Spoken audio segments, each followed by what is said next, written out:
Ashama harka fuunee akkam jirtu daawwattoota qubee TV oduu qubee isaatii kanaan isinitti himaa oduu waliin Ansablee Alamuutii jalqaba oduu biyya keessaatiin eegalla.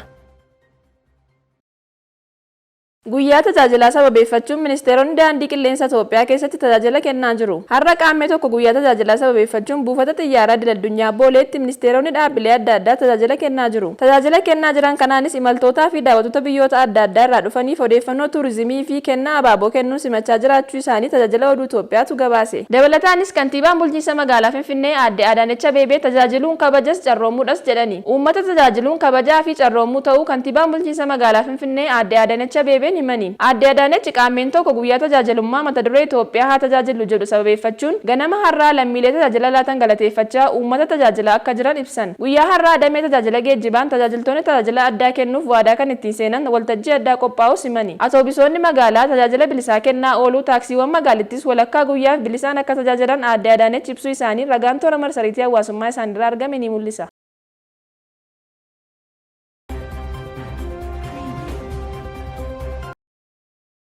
Itoophiyaan jijjiirama qilleensaa dandamachuuf hanga bara 2050tti baasiin doolaara miliyoona 170 akka ishee barbaachisu himame. Yaa'ii haala qilleensaa Afrikaa jalqaba Keeniyaatti gaggeeffamaa jiru irratti hirmaachaa kan jirtu Itoophiyaan jijjiirama qilleensaa dandamachuuf hanga bara 2050tti doolaara Ameerikaa biliyoona 170 akka ishee barbaachisu kan ibsame yoo ta'u, baasii kana keessaas doolaarri biliyoona 34 ta'u biyya keessaa akka walitti qabamtu himame. Itoophiyaan karoora ishee jijjiirama qilleensaa ilaalcha keessa galchee fi waggoota 30 dhufaniif misooma biyyattii ittiin adeemsifti jedhamee baatii adoolessaa darbee fagoo turte. Karoorri Itoophiyaa waliigaltee Paaris bara 2015tti irra ga'ame akka ka'umsaatti fudhachuun qophaa'e kun tarsiimoo misooma haala qilleensaa dandamatu jedhama. Karoora kanaan biyyattiin bu'aa fi kasaaraa ishee shallaguun baajata haala qilleensaa kana ittisuu fi dandamachuuf gargaaru waggoota 30 dhufan keessatti doolaara biliyoona 170 akka ishee barbaachisu beeksifte. Walga'iin jijjiirama qilleensaa irratti xiyyeeffatu COP28 bara kana United Arab Emirates kan qophaa'u yoo ta'u, walga'iin kun yaadota walga'ii Paarisiin argaman hojiirra oolchuu irratti ni mari'atama jedhamee eegama.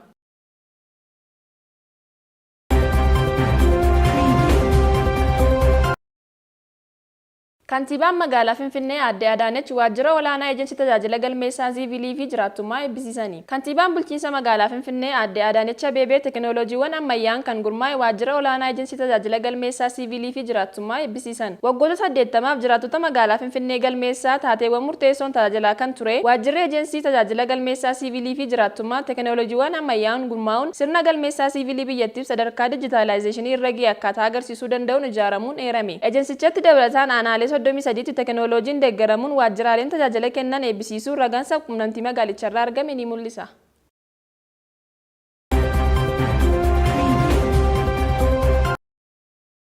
Balaa konkolaataa Sibuu Sireetti mudatee lubbuun namoota lamaa darbuun himame. Godina Wallagga Ba'aa aanaa Sibuu Sireetti balaa konkolaataa mudatee lubbuun namoota lamaa darbe. Balichis kan mudate konkolaattonni deddeebisaa uummataa lama walitti bu'uun kan uumame ta'uun ibsame. Balaa mudateenis lubbuun namoota lamaa battalumatti darbe. Namoota 3 irra miidhaan cimaa kan qaqqabe yoo ta'u, namoota 16 irra miidhaan salphaa qaqqabuu dursaan garee nageenya tiraafikaa daandii mirkaneessu ejensii geejjiba godina Wallagga Ba'aa obbo Dassaaleny Raggaasaa himan. Namoonni balichaan miidhaman hospitaala Sireetti yaalamaa akka jiran eeruun sababiin balichaas qoratamaa jira jedhame.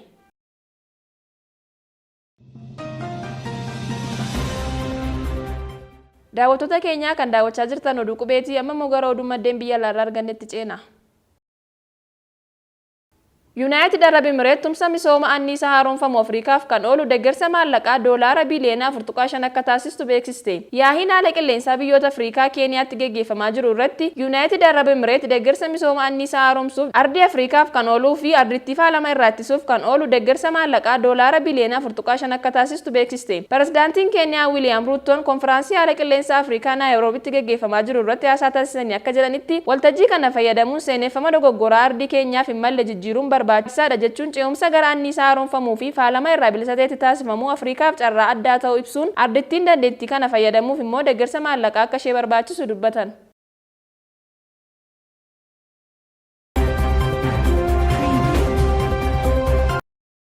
Oduu ispoortiitiin immoo kilaboonni 8 liigii olaanaa Oromiyaa bara 2016tti guddatan beekaman. Kilaboonni 8 liigii olaanaa Oromiyaa bara dhufu bara 2016tti guddachuu isaanii Federeeshiniin Kubbaa Miilaa Oromiyaa beeksise. Haaluma kanaan kilabni Yaakaa Baadaan Gullisoo Wallagga Lixaa irraa tokkoffaa, Jardeeggaan Jaartee Horroo Gudur Wallaggaa irraa lammaffaa, Dodolaa Arsii Lixaa irraa sadaffaa, Meeboon Roobee Magaalaa Roobee irraa afuraffaa, Hurrumuun Illoo Abbaa Boor irraa shanaffaa, Yuunivarsiitiin Naannoo Oromiyaa Baatuu irraa ja'affaa, Abbayyaan Gujii irraa torbaffaa, Aggaaroon Godina Jimmaa irraa 8ffaa ba'uun sagantaa taphoota nuusa xumuraa kamisa borii ni taphatu. Bor sa'aatii 3 irratti Dodolaa fi Aggaaroo, sa'aatii 5 irratti Jardagaa Jaartee fi Yuunivarsiitii Naannoo Oromiyaa, sa'aatii 7 irratti Urrumuu fi Yaakaa Baadaan Gullisoo kan taphatan yoo ta'u, tapha xumuraan immoo sa'aatii 9 irratti Meeborroobee fi Abbayyaa waliin ni taphatu. Maddi toora marsariitii Hawaasummaa Federeeshinii Kubbaa Miilaa Oromiyaa.